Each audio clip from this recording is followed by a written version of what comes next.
So nothing really changed in the system other than choosing a king, only because Sansa outed her own brother for his erectile dysfunction.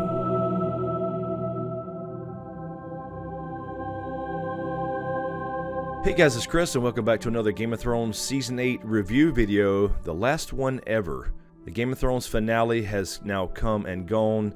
A lot of mixed emotions about it, but let's jump right in and break it down. Game of Thrones Season 8 Episode 6, the series finale, The Iron Throne. First off, thank you to everyone who stopped by the live stream last night to donate to St. Jude Children's Hospital. I think so far we have raised $6,889, so I really appreciate all you guys. Our goal is $10,000. That link is in the description below and will still be active through Friday. So really appreciate all you guys that stopped by the live stream last night to donate to St. Jude's. We did this last year and raised over $8,000.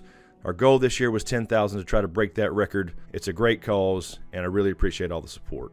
And I will say the beginning of this episode was really good once you accept the fact that Dany did go dark and has become the tyrant she tried to depose of in the first place. The very first scenes were really good. We have Tyrion, Jon, and Davos surveying the damage, all the death and destruction, really kind of taking it all in. Of course, we've seen Tyrion do this before last year at the Field of Fire, but this time he knows she has gone too far. We see Grey Worm trying to execute prisoners under the orders of Dany apparently, and of course this sets up the struggle with Jon. He's already in disbelief, but he's still struggling with everything that just happened. Was she justified? In his own head, because of his love for her, he's still trying to justify everything at this point because it was war. But of course, this was part of the chain of events that Jon had to go through to kind of realize he had to do something horrible for the greater good. Really great scene where Tyrion looks for Jaime and Cersei and surprisingly finds them. I did not expect this to happen, to actually see their bodies, because there was so much rubble apparently. But Tyrion's able to climb his way through, and this is a really well done scene. Tyrion finally accepts his failure here, and of course mourns for his brother and sister regardless of what they were. So I thought this is really well done. Hats off to Peter Dinklage here for this scene, where he kind of accepts his failure and really accepts his fate as well, because at this point he knows that he is done with Dany. He is going to resign his hand of the king, and he likely knows he's going to die. We see Arya find Jon and have a conversation about Dany, and this really plants the seed into Jon as to what he's going to have to do here, because Arya does tell him that he will always be a threat to her. We see Dany come out and speak to her army and try to justify her actions like she's speaking to the First Order here. This shot was very similar to any dictator in real history speaking to the crowd where they're elevated over everyone, so that was very much on purpose. But then she actually doubles down on the warmongering about liberating the world. I guess that's what she thinks liberation is, building a new world out of the ashes. But the best shot, perhaps of the entire series, was Dany approaching the Unsullied and Dothraki to give this speech, and we see the wings of Drogon behind her. I thought this was really well done and fully kind of shows you visually that she has now accepted the role of ruling in fear. She now is the dragon. And then of course Tyrion, accepting his fate as I mentioned before, decides to quit as Hand of the King, knowing full well he would likely be executed, by saying, "And you slaughtered a city," throwing down the golden hand of the Queen pin. Of course this reminds us of Jaime, who saved the same city from Dany's father. And then of course we see Tyrion is now being held prisoner, and Jon goes to see him, and I think he goes to see him to probably get his counsel because he's already struggling with what to do. So although Jon actually tries to defend her a little bit while he's talking to Tyrion, he goes to hear what he needs to hear, and I think that's what he wanted in the first place, some kind of justification for what he needs to do. And Tyrion was back to actually being Tyrion here in this episode, where he was actually smart again, telling Jon what he needed to hear to do what needed to be done, when he said especially, "Do you think your sisters will ever kneel?" But we got a great callback as well to Maester Aemon, where Jon says love is the death of duty, and of course that's implying he has to give up his love to do his duty to save the world from Dany now. And of course they reverse that as well and say sometimes duty is the death of love, and now he kind of knows what he needs to do, although he's not quite there yet. We see Dany in the throne room, or what's left of it, and they do pay off the scene from the House of the Undying Vision, but this time she actually touches the throne, but she never actually sits on it. Jon joins her in the Red Keep after passing Drogon, and tries one last time to see if she feels any remorse for burning the city, but of course she doesn't, and now seems to think she is the only one that knows what's right, and she even tells Jon that those other people who think they know what's right don't even get to decide, so now she's gone full God complex. So at this point, Jon knows that she has no remorse, she is playing God here, and he knows what he has to do. She asks Jon to join her in remaking the world, and this was a legitimate kiss because Jon does actually love her, and he actually stabs her, and she dies with no words. This is a very well done scene, but a very sad scene as well. Our tragic hero Dany is now gone. All this was for nothing as far as the last 8 seasons. I'm not saying story-wise, I'm saying everything that she was after, all the good that she has done, all this came to an end when she felt that power, and as the old saying goes, absolute power corrupts absolutely. So this scene kind of really tore me up to see her die, not saying a word, a little trickle of blood runs out her mouth and her nose, and she's just like speechless there. I was at least hoping she would kind of admit in the end, right before she went, that she was wrong and shouldn't have burned the city. And then of course Drogon reacts to her death and tries to nudge Dany. This was really touching as well, trying to nudge his mother to see if she would stir again. But then he doesn't kill Jon, but melts the Iron Throne. Now I suspect that it just happened to be in the right place at the right time. He shouldn't know what the throne is. But of course the symbolism is there, destroying the very thing that men and women lust for, the power that it represents, and all the destruction and death it has caused. We did call this as far as the Iron Throne being melted, but it wasn't done in the way we thought because people didn't decide to change anything, but we'll get to that in just a second. But Jon is actually spared, and I do suspect the reason he was not killed by Drogon is that he sensed his grief as well. So Drogon may have not have known exactly who killed Dany. I don't know if he recognized a knife sticking out of her belly or whatever, but he was also in grief just like Drogon, so I'm just assuming that's why he didn't kill Jon. And then of course we see Drogon pick Dany up with his claw and fly off east somewhere. I suspect maybe it's back to old Valyria or something, but this does confirm that Drogon lives. There is a dragon still left in the world somewhere, but of course we will never know what he does next.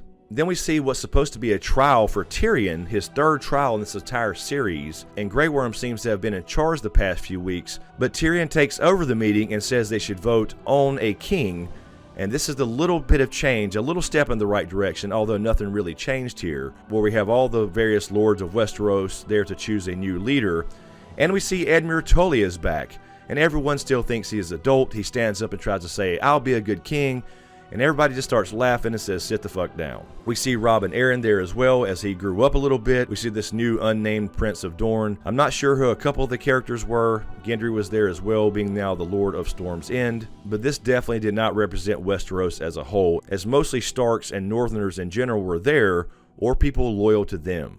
And of course the big twist I think is they chose Bran, who confusingly said he came all this way for this, but then immediately says he doesn't want to be king, after picking Tyrion as his hand. So while this seems really odd to me that Bran would be king of the 7 kingdoms, the 6 kingdoms, I suppose they're kind of saying essentially that now everyone is king, since Bran represents the embodiment of Westeros and its memories. So I don't agree with this whatsoever, but I guess that's what they're trying to say. And I will say that, of course, Bran is the first book character as far as A Song of Ice and Fire, the series. We do have Sam standing up and suggesting that all people have a vote, talking about democracy here, but in a meta kind of way, they all laugh at him, and the showrunners are laughing at us. So nothing really changed in the system other than choosing a king, only because Sansa outed her own brother for his erectile dysfunction. And apparently she still wants the North to be independent, even with a Stark in power. So I'm not sure what happened to that whole Wolfpack thing. And then we kind of get to the epilogue of the series. We do have a great scene here with Brienne as the Lord Commander of the Kingsguard, and we all call this as well as far as predictions go, and she does a little revisionist history here to Jaime's pages in the Book of Brothers, the White Book of the Kingsguard. So I thought this was a really good scene as well, and it speaks a lot to her character to write down at the end that Jaime died protecting his queen when he in fact left her to do so. I also noticed here on her armor that there is a new kind of raven sigil here, as Bran is now the king. So there is now this 3-eyed raven sigil. Looks pretty damn cool, I gotta say.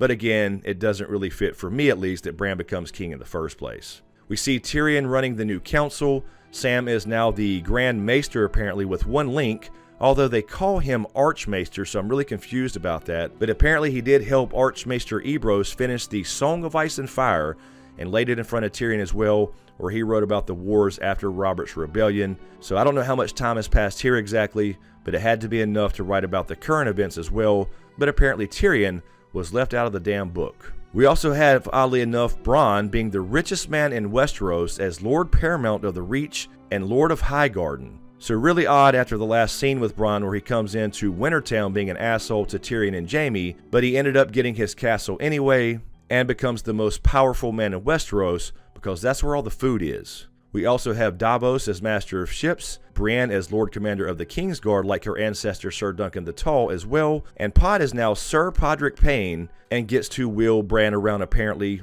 all over King's Landing. And of course Tyrion finally gets to tell his joke, but apparently the cameraman's battery died, so they left us, the audience, hanging, so we'll never officially know the end to his joke, but we do think we have it figured out.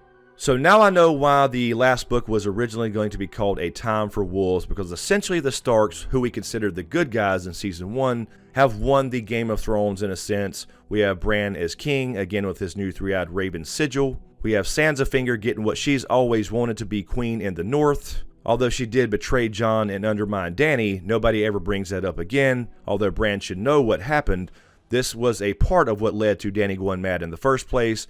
But nevertheless, she gets a new cool dress with weirwood leaves on it and a nice little crown as well. Arya travels west of Westeros like Alyssa Farman from the Fire and Blood book, so I guess I'm okay with Arya kind of being a traveler now and just kind of disappearing. But again, in Fire and Blood, this has already been done. Alyssa Farman has already apparently made it around the entirety of the globe all the way back to Asshai, so we already kind of know what's west of Westeros. It's just fucking Essos. We see Jon now sent back to the pointless Night's Watch. Apparently he is the Lord Commander again as well, but then right after that he apparently leaves the Night's Watch again to go live beyond the wall with the wildlings and Ghost. And Ghost apparently has been a good boy again because he finally gets the love he deserved. So anyway, this episode has me feeling really odd. I have a lot of mixed emotions about it. I'm very sad this whole thing is now over. It was a great start to the episode as far as what actually had to happen, but the other things didn't really seem to fit because all in all, nothing was really answered. Everything was really for nothing. All the storylines were kind of pointless in a way if you think about it, but I do understand what they were trying to do. It just wasn't executed properly. Like, for example, Jon should have been at that council.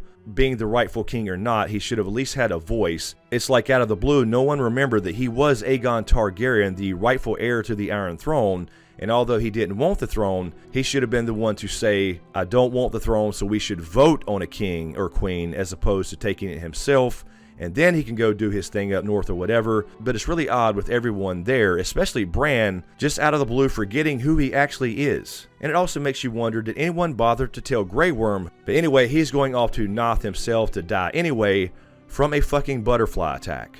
So anyway, guys, let me know what you think in the comments below. What did you think of Game of Thrones, the finale? It's really over. Our watch has really ended. I feel like it was kind of a waste about the whole lone wolf dies and the pack survives thing because all the Starks are going their separate directions. Bran being king is really out of left field for me, and they didn't even really change the system. They actually laughed at us, the audience, when they actually hinted at democracy, but at least I guess they took a step in the right direction. But at the same time, this has already happened many times in the past anyway, so nothing really changed at all. And we will keep going here on SmokeScreen, by the way. We will start to speculate on Blood Moon very soon, the working title for the Game of Thrones prequel that is now in production.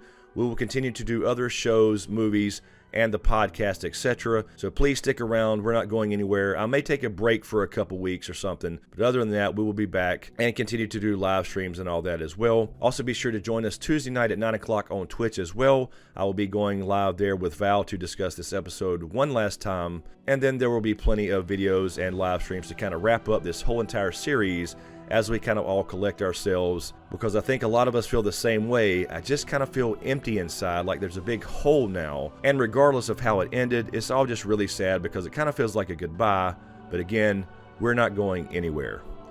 Anyway, guys, let me know what you think in the comments below, and as usual, thank you for all the support, especially you guys on Patreon, and a huge shout out to my executive Patreon SmokeScreen producers. And if you dig what I do here, please give these videos a like, comment, and share. And again, be sure to subscribe to get everything and click that notification bell so you're notified when I drop a new video. So thanks for watching, and we'll see you